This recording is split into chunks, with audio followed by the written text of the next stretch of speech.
Okay folks, this is the ladder we came down from outside. It's quite easy to climb down here, and Warren did all this himself, all the metal work, bar for the folding as he mentioned. We're inside it now. Actually it's quite cool in here. It's compared to outside, which is quite warm. This is the ceiling strut that Warren was referring to. Oops. There we go. Which I believe you said can be used to lift the lid if there's any debris or anything on it. That's right, yeah. And of course all the things that are bolted onto it, they're not welded on, can be removed with tools that are kept down here. Oh, that's a good idea, yeah. Okay, right. Could you give us a bit of a run through on the features you've built into this? Okay, and first of all you would have seen the mezzanine floor that I've put here, which if Kim can get my head in the shot here, you'll see how high it is off the ground. Yeah, it gives you about almost a metre from the bed to the ceiling, so you can sit up in bed if you want to. And underneath you just need to duck to be able to get to the seats. There's seating for 8 people in here. Okay. And underneath the seats you've got heaps of storage for toolkits and provisions, whatever you want, out of the way. The backs of the seats, I just stuck some carpet to the concrete wall, which gives you a little bit of insulation from the cold. It's not that cold anyway, and it's certainly not damp. And the uprights were cheap railway sleepers from the hardware store, 50 by 200, and then just cut them to shape to the side of the tank because the tank tapers in. And the seat bases are just MDF. With a bit of foam and covering on them, and a bit of carpet on the floor for sound insulation, because it does echo a little bit if you have nothing of material in here. So you've done all this carpentry and metalwork and fittings inside this here yourself. That's right, and that was an exciting adventure. Yeah. No, that's great. Yeah, the hardest part's because I'd cut it outside the tank because of dust. I didn't want to get too much sawdust, and then bring it down. So there was a lot of up and down the ladder, which is good exercise, I guess. Yeah. And again, carpet on the ceilings for sound absorption, because you don't want echo in here. I guess also with, as you mentioned, you probably fit about 8 people in here. Yeah.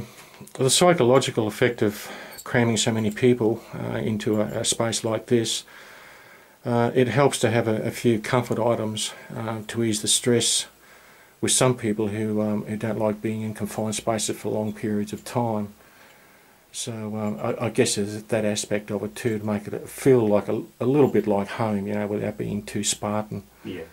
Yeah, that's a good idea, yeah. Okay. I suppose we'll go over to the ventilation system here, and I'll turn it on so you can get some idea of how loud it is.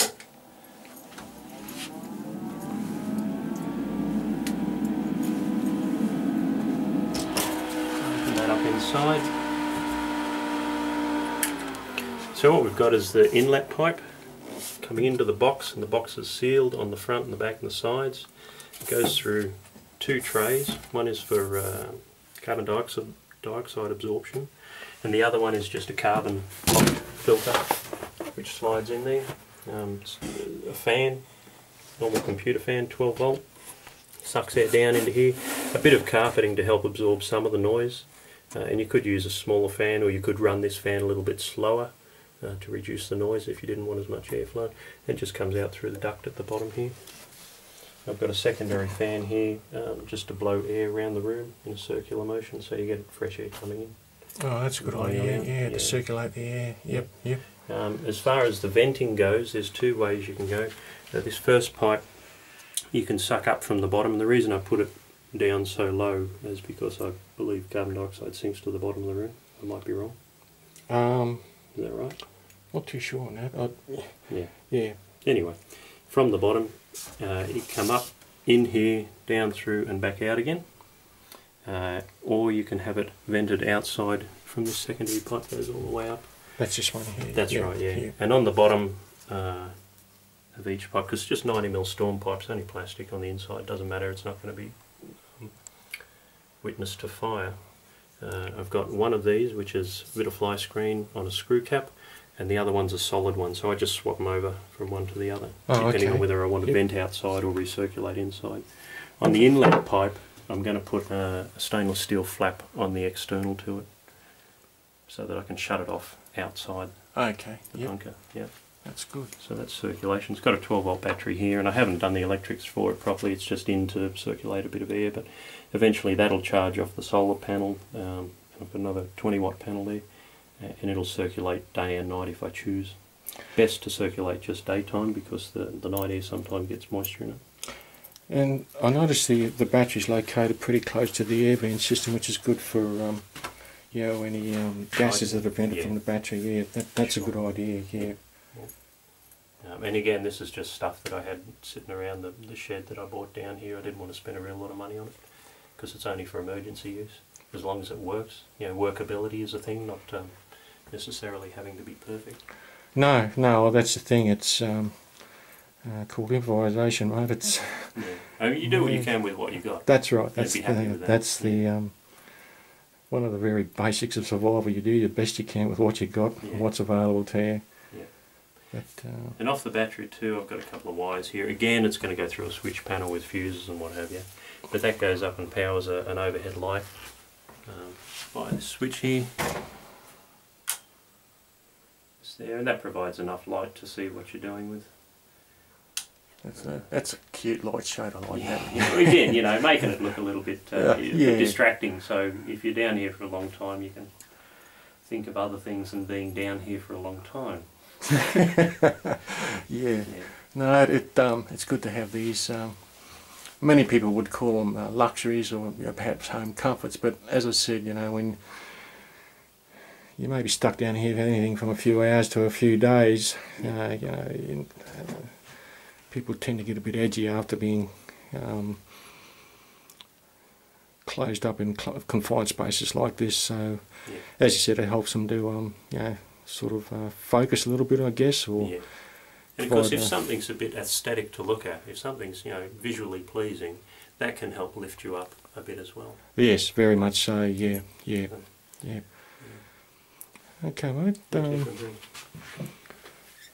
And all the shelving, Warren's done himself. Yeah, it was all offcuts from the local timber place. They made pallets, and these particular size strips of wood were all offcuts for $1 a piece. So I knocked them together with a nail gun and a bit of glue. Yep. The stuff that's on the shelf, some of it's just down from the shed because I didn't want it kicking around in the shed, and others stuff is for use in a survival situation. Starting from the top, you've got some buckets up there which are always handy if you needed to go to the toilet or wash yourself or carry stuff. You know, very useful. They've got sealable lids on them too if you wanted to store food in them. They are food grade. Over to the left is a bucket or a container full of storage containers. Again, if you open food and you need to store it, it's handy to have somewhere to put it. That's good. And left again is a first aid kit. Then coming down, you've got some books on survival, first aid, that sort of thing. A few sleeping bags. Further down, you've got matches and those little glow bracelet things. They're pretty handy. Oh, the glow sticks. Yeah. Further, that's those ones. You've got some sparklers there. Good for fire lighting in the wet. Household protection pack is just face masks and alcohol swabs to keep things clean.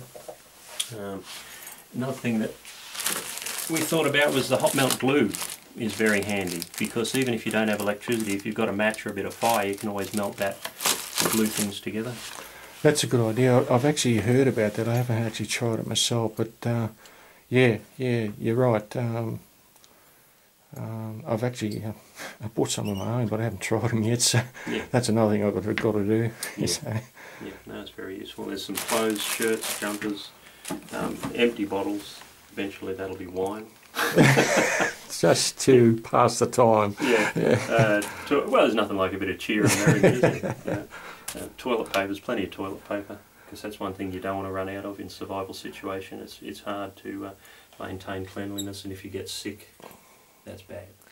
Yeah. If there's no help available. It comes under field hygiene, and Yeah. with the baked beans above it, you're probably going to need plenty of it too. Very essential, Yeah. And some fresh water, not a whole heap of fresh water. I'm on tank water here, so I've got 6 tanks around the place that store a lot of water. Hopefully one of them would be in a workable situation. And I believe the house itself is not connected to the water grid either. That's right. Yeah, Yeah. yeah. What else? Solar powered radios and crank handle radios. This is the crank one you showed me a couple of years back, wasn't it? Oh, this one here? Yeah, Yeah. yeah. Yeah. You It's get, pretty good. Get pretty good reception down here. Yeah. Oh, that's good. Yeah.